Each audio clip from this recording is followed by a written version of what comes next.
الحمدللہ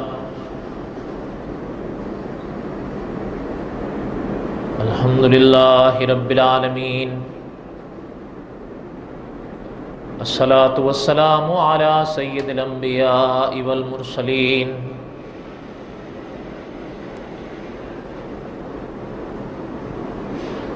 اما بعد، اعوذ باللہ من الشیطان الرجیم، بسم اللہ الرحمن الرحیم۔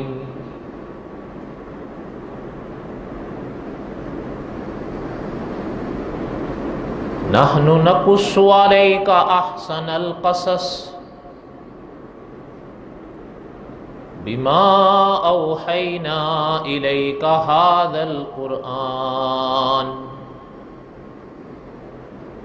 وَإِن كُنتَ مِن قَبْلِهِ لَمِنَ الْغَافِلِينَ۔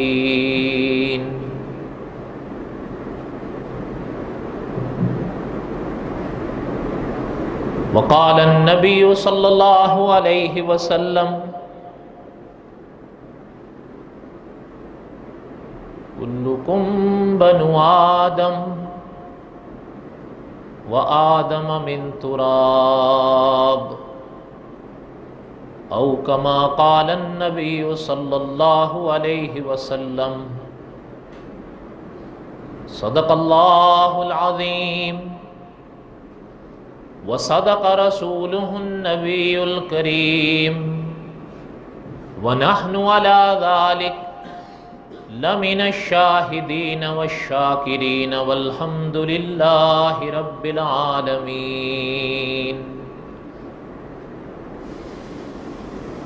اللہم صل علی محمد وعلی آل محمد کما صلیت علی ابراہیم وعلی آل ابراہیم انک حمید مجید۔ اللہم بارک علی محمد وعلی آل محمد کما بارکت علی ابراہیم وعلی آل ابراہیم انک حمید مجید۔ ہم نے گزشتہ جمعہ بڑے تفصیل سے ان کا واقعہ پڑھا، جہاں تک ہم پہنچے تھے فَقَتَلَهُ، کہ قرآن کہتا ہے کہ پھر قابیل نے حابیل کو قتل کر دیا۔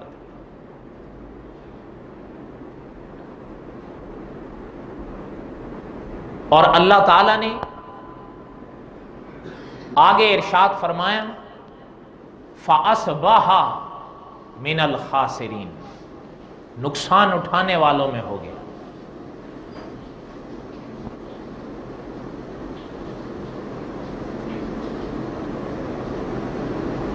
علماء نے لکھا ہے کہ جب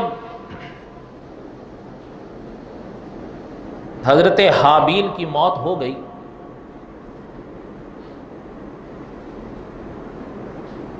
ایک عجب تغیر آیا، تفسیر کی کتابوں میں ملتا ہے ایک عجب کائنات میں بدلاؤ آیا،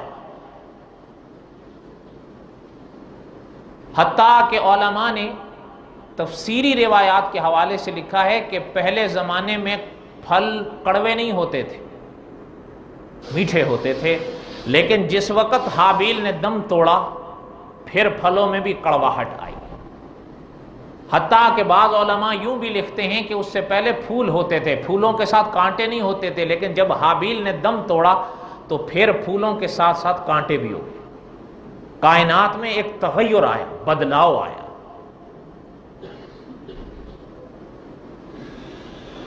اور علماء نے لکھا ہے کہ جہاں یہ کائنات میں قتل پہلا تھا، وہاں یہ کائنات میں موت پہلی تھی۔ اس سے پہلے نہ قتل ہوا نہ موت ہوئی۔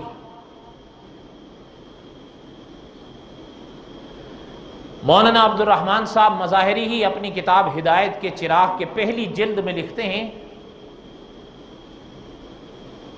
کہ جس وقت حضرت حابیل نے دم توڑا،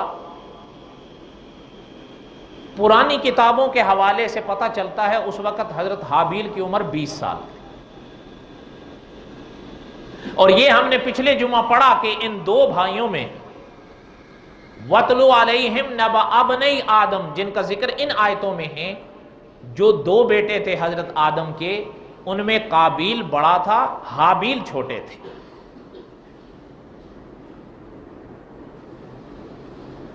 یہ تو موسم اور پھلوں کے حوالے سے اکابرین نے بعض باتیں لکھی ہیں۔ بہرحال ساتھ میں کچھ علماء نے یہ بھی لکھا ہے کہ قابیل کے وجود پر بھی جو پہلا اثر ظاہر ہوا نا، وہ یہ تھا کہ اس کا جسم ایک دم سیاہ پڑے۔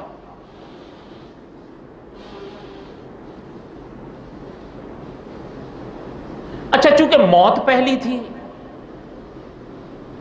اب اسے سمجھ نہ آئے کہ میں یہ کہاں کروں، اس کا وجود کہاں لے جاؤں۔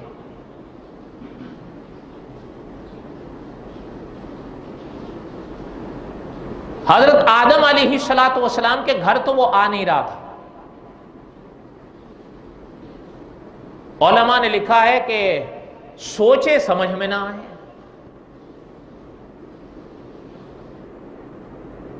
جہاں حضرت حابیل نے دم توڑا تھا وہاں سے اٹھایا ان کو اس نے کندھے پر، وہاں سے آگے چلا، بھئی میں یہاں سے تو چلوں۔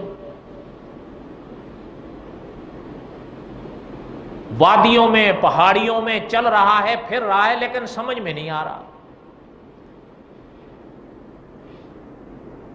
مفسر قرآن مولانا سواتی رحمت اللہ علیہ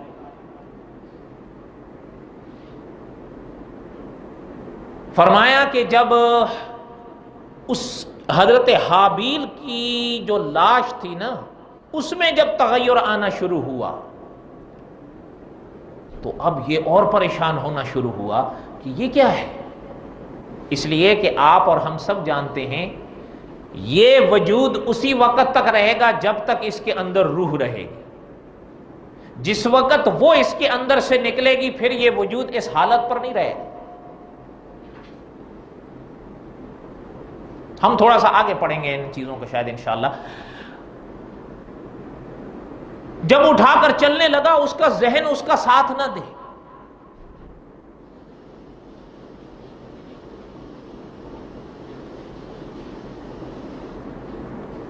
وادی وادی، پہاڑی پہاڑی چل رہا ہے، اور جوں جوں وقت گزرتا ہے حضرت حابیل کے وجود میں تغیر آ رہا ہے اور اس کا ذہن کچھ کام نہیں کر رہا۔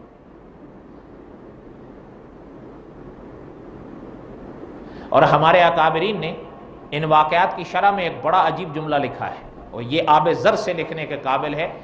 وہ پنجاب کے علاقوں کے جو علماء تھے ان میں سے ایک عالم کا جملہ ملتا، وہ فرمایا کرتے تھے کہ جب رب رس جائے تو عقل کھس جائے، بات جو ہے نا یہ کھو جاتی ہے۔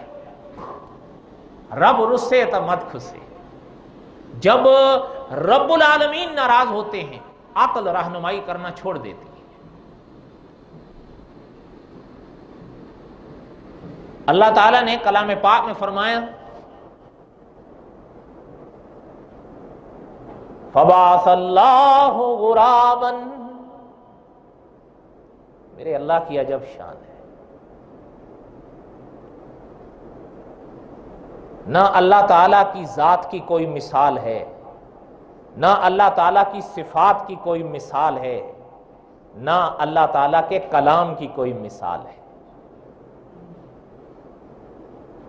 یہ یاد رکھیے، لیس کمثلہ شیء، کوئی شے اس ذات کی مثل نہیں۔ اور جو شان ہمارے پاک خدا کے کلام کی ہے وہی شان ہمارے پاک خدا کے کام کی ہے۔ نہ اس جیسا کلام کوئی کر سکے، نہ اس جیسا کام کوئی کر سکے، ہے یا نہیں؟ دعا کریں اللہ تعالی ہمیں اپنے بارے میں صحیح عقیدہ نصیب فرمائے۔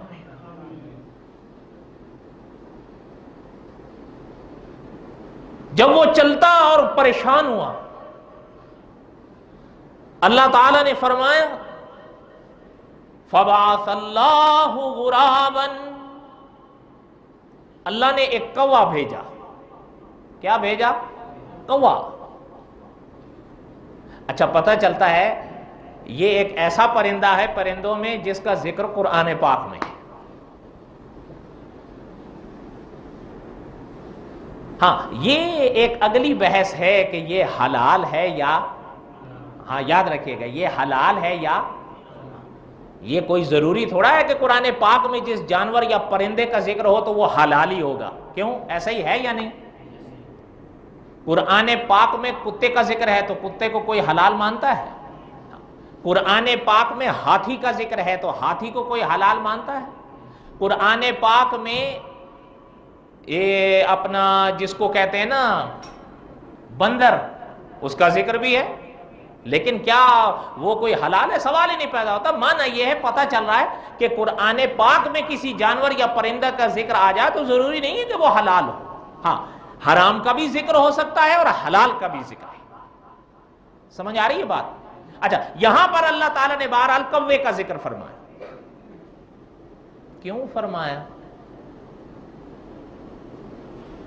اب اس بات کا تعلق ہوتا ہے ذوق سے، یاد رکھیے گا۔ ظاہر بات ہے اللہ تعالیٰ قیامت کے دن آپ سے اور ہم سے یہ تو نہیں پوچھیں گے کہ ہم نے وہ کام کوے کو ہی کیوں دیا،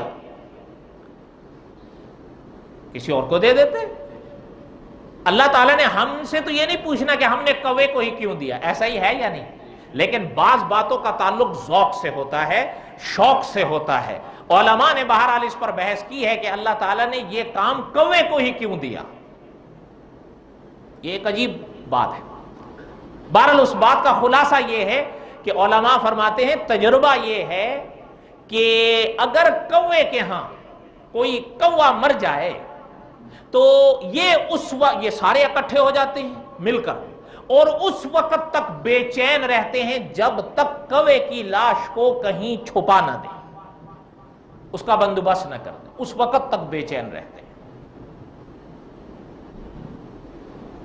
اچھا، ایک اور چیز بھی ہے کہ مجھے یاد آئی، ذکر کر دوں۔ حضرت ابو ہریرہ رضی اللہ تعالیٰ عنہ حضرت محمد الرسول اللہ صلی اللہ علیہ وسلم کا فرمان لائے ہیں کہ حضور علیہ السلام نے فرمایا کہ جس نے خدا کی رضا کے لیے ایک دن روزہ رکھا، کتنا؟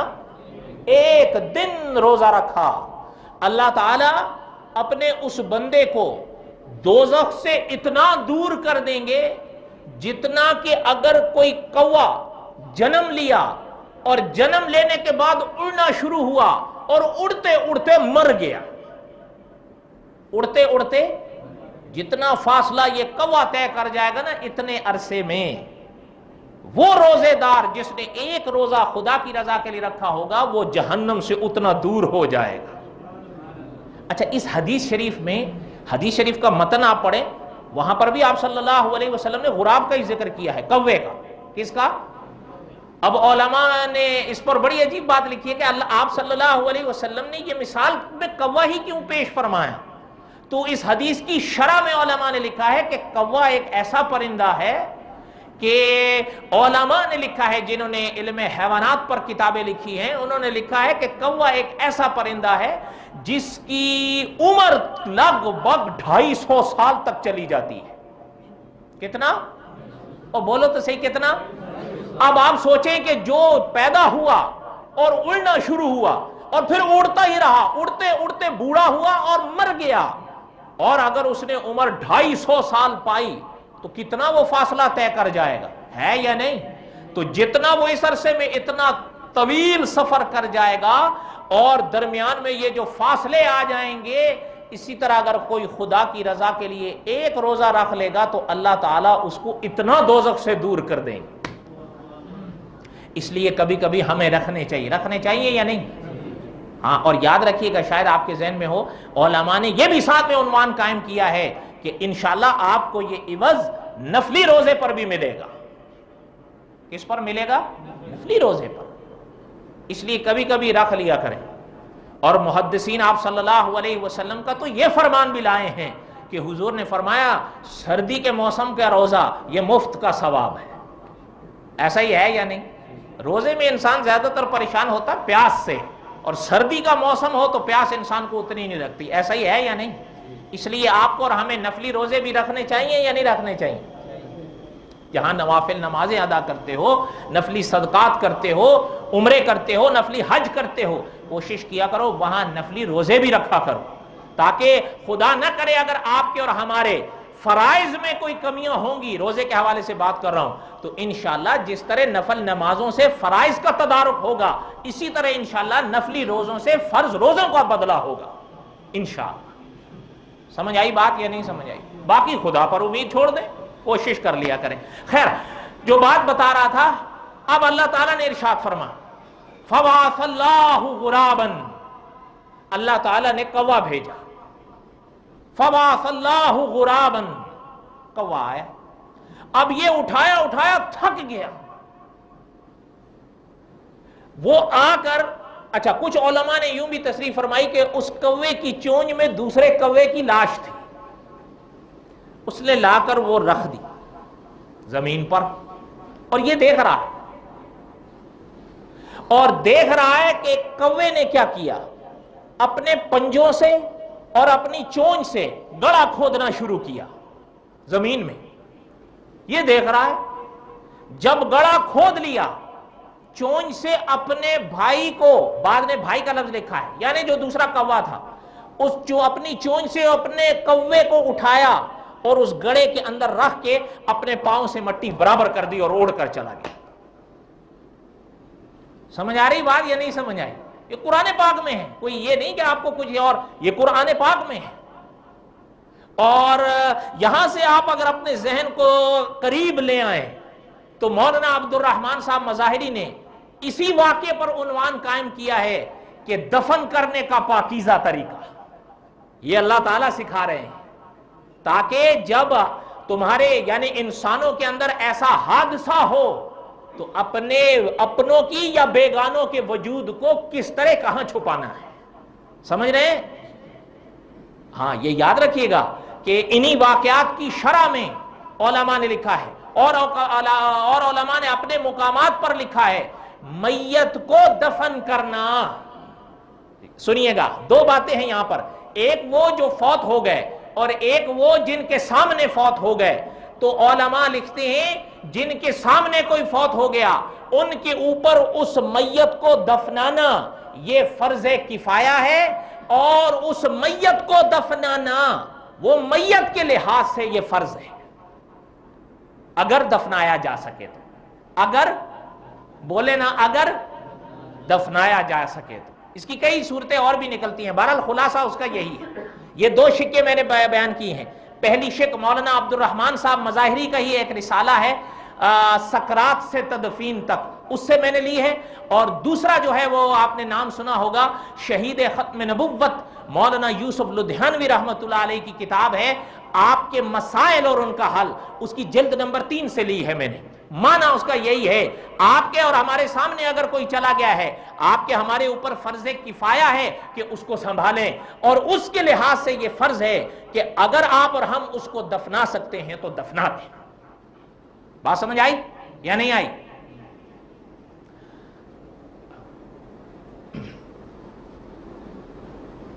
یہ دیکھ رہا ہے کھڑا، کوا اڑ گیا. اب اللہ تعالیٰ نے کلام پاک میں ارشاد فرمایا فَبَعَثَ اللَّهُ غُرَابًا، کوا ہم نے اللہ میاں کیوں بھیجا آپ نے؟ اللہ نے فرمایا لِيُرِيَهُ، اس کو دکھانے کے لیے. کس کو؟ اس کو دکھانے کے لیے، قابیل کو. کیفا، کہ کیسے، یواری سوءۃ اخی، کہ چھپائے اپنے بھائی کی لاش کو. علماء نے لکھا ہے یہ سوء کا جو لفظ ہے نا، یہ اس وجود کے لیے بھی آتا ہے جس کے اندر سے روح نکل گئی ہو، اور کبھی اس کے لیے بھی آتا ہے جس کے اندر روح موجود ہو. اللہ نے فرمایا اس لیے ہم نے بھیجا. اور اللہ تعالیٰ کروڑوں رحمتیں نازل فرمائیں علماء قرات کی قبروں پر.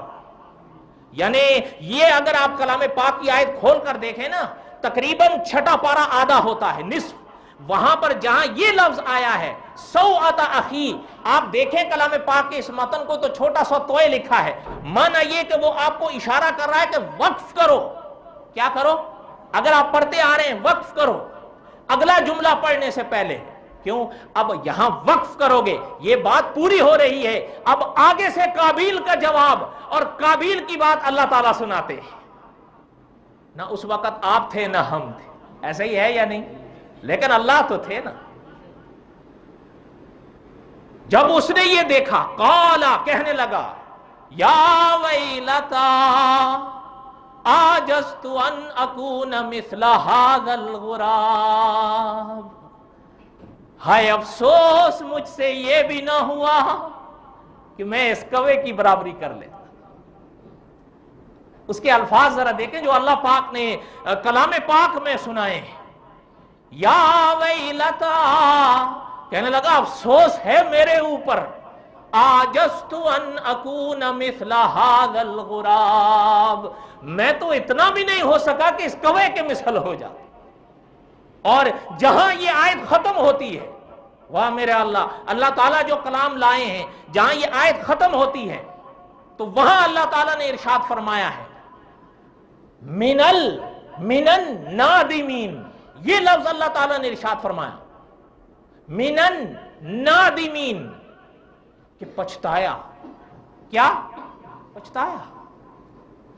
پر اب پچھتانے سے کوئی فائدہ تھا؟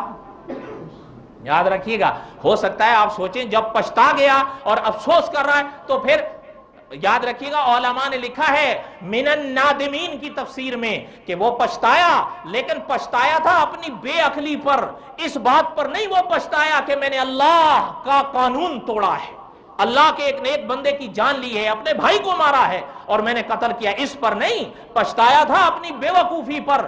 لیکن یاد رکھیے گا اب یہ صرف ندامت ہوئی، حتیٰ کہ حضرت تھانوی رحمۃ اللہ علیہ نے لکھا ہے اگر یہ فقط ندامت کے لیے بھی ہو اور قتل پر بھی ہو تب بھی توبہ نہیں بنتی. کیوں؟ اس لیے کہ شیخ العرب والعجم فرماتے ہیں، یاد رکھیے گا توبہ 3 چیزوں سے بنتی ہے. کتنی چیزوں سے بنتی ہے؟ 3 چیزوں سے بنتی ہے. کیے گناہ پر ندامت ہو اور اس گناہ کا چھوڑنا ہو اور آئندہ اس گناہ کا نہ کرنے کا عزم ہو تو توبہ بنتی ہے. ایسے کوئی الفاظ قابیل کے نہیں ملتے.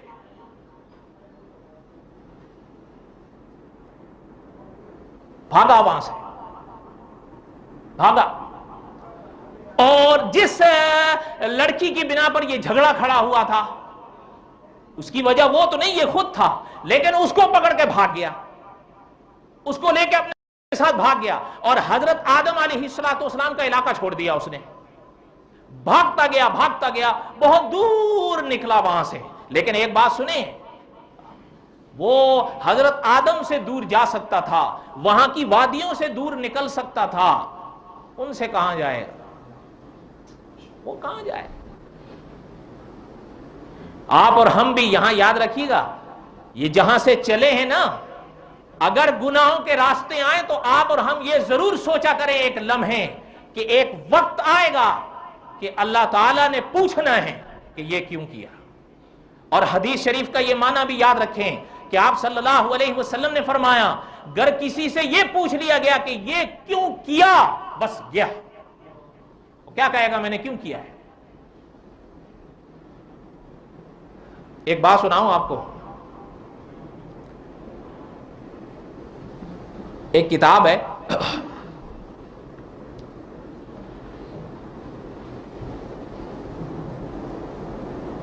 شرح صدور بشرح احوال الموتى والقبور. اس کتاب کی صفحہ 202 پر ایک روایت لکھی ہے، اور یہ روایت اسی کتاب میں جو صفحہ 202 پر ہے اسے علامہ جلال الدین سیوطی رحمۃ اللہ علیہ اپنی تفسیر کی بھی غالباً کتاب میں لائے ہیں. اسی کتاب کے حوالے سے سنیں. اچھا یہ واقعہ لمبا ہے، میں اس کا ابتدائی حصہ بالکل چھوڑ دیتا ہوں کیونکہ اس میں کم از کم اگر وہ پڑھوں تو اس میں 3 سوال پیدا ہوتے ہیں، اور اگر ان 3 سوالوں کا جواب نہیں دوں گا تو آپ کو بات سمجھ میں نہیں آئے گی، الجھ جائے گی. اس لیے میں ابتدائی حصہ بالکل چھوڑتا ہوں، آخر میں سنیں. جنہوں نے یہ واقعہ بیان کیا وہ فرماتے ہیں کہ ایک دن میں سفر کے موقع پر ایک راہ پر جا نکلا اس راہ پر چلتا رہا چلتے چلتے ایک موڑ ایسا آیا کہ میری نظر پڑی کہ ایک حوض ہے پانی سے بھرا ہوا، لیکن میری نظر اوپر جاتی ہے تو دیکھتا ہوں کہ اس کے اوپر ایک شخص ہے جو پاؤں سے باندھا گیا ہے اور الٹا لٹکایا ہوا ہے، اور وہ ہاتھ بڑھاتا ہے پانی کی طرف لیکن اس کا ہاتھ پانی تک پہنچ نہیں پاتا۔ تو فرماتے ہیں کہ میں نے جب اس کے قریب جا کر دیکھا کہ بھئی یہ کیا ہے، تو کہ وہ مجھ سے کہنے لگا کہ اے خدا کے بندے، عبداللہ کا لفظ اس نے استعمال کیا کہ مجھے پانی پلا دو۔ حضرت نے لکھا ہے کہ وہ پانی میں نے بھرا تاکہ میں اس کو چلو سے کسی بھی ذریعے سے پانی تھوڑا سا پلا سکوں۔ کہتے ہیں میں نے جب پانی اس کی طرف کیا تو میرا ہاتھ ہی شل ہو گیا۔ اللہ کو منظور نہیں تھا کہ وہ پیے۔ کہتے ہیں کہ میں بڑا پریشان ہوا، میں نے کہ اس سے پوچھا کہ بھئی تو کون ہے؟ علماء نے لکھا ہے اس روایت کے آخر میں، کہتا ہے میں وہی قابیل ہوں جس نے حابیل کو قتل کیا تھا۔ ہو سکتا ہے آپ نہ مانیں، کہیں یہ کیسے ہو سکتا ہے، یہ بعد کے زمانے کا آدمی اور کہاں قابیل۔ لیکن کاش اگر آپ استاذ العلماء علامہ خالد محمود صاحب کا ایک مضمون پڑھے ہوتے جہاں پر حضرت نے عنوان قائم کیا ہے کہ عالم برزخ کے مسافر کئی بار اس دنیا میں دیکھے گئے ہیں، پھر آپ کو کوئی شک نہ پڑتا۔ اشارہ ہی کر دیا ہوں، باقی آپ خود سمجھیں۔ اچھا ایک چیز اور بھی ہے اس روایت میں، تو یہ ہے نا بعض علماء نے یہی جو پاک آیت ہے نا وَاتْلُ عَلَيْهِمْ نَبَأَ ابْنَيْ آدم، اسی کی تفسیر میں لکھا ہے کہ اللہ تعالیٰ نے اس کے اس پنڈلی کو ران سے باندھ کر الٹا لٹکایا ہے اور اس کا منہ سورج کی طرف کیا ہے، جدھر جدھر سورج ہوتا اس کا منہ۔ قتل بہت بڑا گناہ ہے۔ اور پھر یہ بھی یاد رکھیں جو میں نے پچھلے جمعہ آپ کو سنائی تھی حدیث پاک آپ صلی اللہ علیہ وسلم کی، کہ حضور نے فرمایا اب قیامت تلک جتنے بھی گناہ ہوں گے ان قتلوں کے گناہوں کا بوجھ حضرت آدم کے قابیل جو بیٹا تھا حضرت آدم کا اس کی گردن پر بھی جائے گا، اس لیے کہ ابتدا وہ کی ہے۔ کوئی بات سمجھ میں آئی ہے؟ دعا کریں کہ اللہ تعالیٰ ہمیں عبرت نصیب فرمائیں۔ واقعات تو سینکڑوں ہیں، بیان کرتے چلے جائیں، آپ سنتے جائیں گے۔ دعا کریں کہ اللہ تعالیٰ آپ اور ہمیں عبرت اور سبق نصیب فرمائیں، اور آپ اور ہم صرف یہ نہ ہو کہ سنیں اور چل دیں، بلکہ آپ میں اور ہم میں کوئی بدلاؤ آنا چاہیے۔ اگر آج اور ہم ظہر صبح فجر کی نماز اگر نہیں پڑھے تھے، بدلاؤ میں تب مانوں گا کہ آج آپ فجر کو قضا کریں اور طے کریں کہ انشاءاللہ آئندہ کوئی نماز قضا نہیں ہوگی، اور خدا نہ کرے اگر کبھی نماز رہ جائے تو بقول ہمارے قاری عبداللہ یابی صاحب رحمۃ اللہ علیہ کے قضا کر کے پڑھ لو لیکن چھوڑو نہیں۔ ایک بات کہتا ہوں میں خدا سے ڈر کے، پہلے اپنے آپ کو پھر آپ کو، اگر دل لگتی ہو تو مرنے سے پہلے ان چیزوں کا خیال رکھ لو۔ کبھی اپنی چھاتی پر شرک کا بوجھ، کبھی اپنی چھاتی پر بدعت کا بوجھ، کبھی اپنی چھاتی پر نمازوں کا بوجھ، کبھی اپنی چھاتی پر فرض روزوں کا بوجھ یہ لے کر اوپر جانے کی کوشش نہیں کرنا، نہیں جا سکو گے۔ شاہ ولی اللہ رحمت اللہ نے لکھا ہے کہ وہ وقت انسان کے لیے بہت کٹھن ہوگا، کیونکہ یہ روح آئی اوپر سے ہے، جانا چاہے گی کہ اوپر، لیکن اس کے گناہوں کا بوجھ اس کو دبائے گا نیچے کی طرف۔ روح اور جسم میں جو وہ کشمکش وہاں اٹھے گی انسان برداشت نہیں کر سکے گا، اور یہ آئے گی۔ ہو سکتا ہے آج آپ اور ہم دنیا کے ان مزوں میں کھو جائیں، یہ اپنی جگہ ہے، لیکن یاد رکھیے گا اللہ تعالیٰ نے کلام پاک میں ایک بار نہیں کئی مقامات پر ارشاد فرمایا ہے کل نفس ذائقۃ اور یہ بھی یاد رکھیں جو اللہ تعالیٰ نے فرمایا ہے کہ کل من علیہا فان، اور پھر خود دیکھیں کلام پاک میں دوسرے مقام پر جو اللہ نے فرمایا المال والبنون زینۃ الحیات الدنیا والباقیات الصالحات خیر عند ربک ثوابا وخیر امالا۔ اب ترجمہ بھی کروں، ترجمہ خود ہی گھر جا کے دیکھ لینا۔ اللہ تعالیٰ آپ کے ہم سب کے حامی و ناصر ہوں۔ وما علینا الا البلاغ المبین۔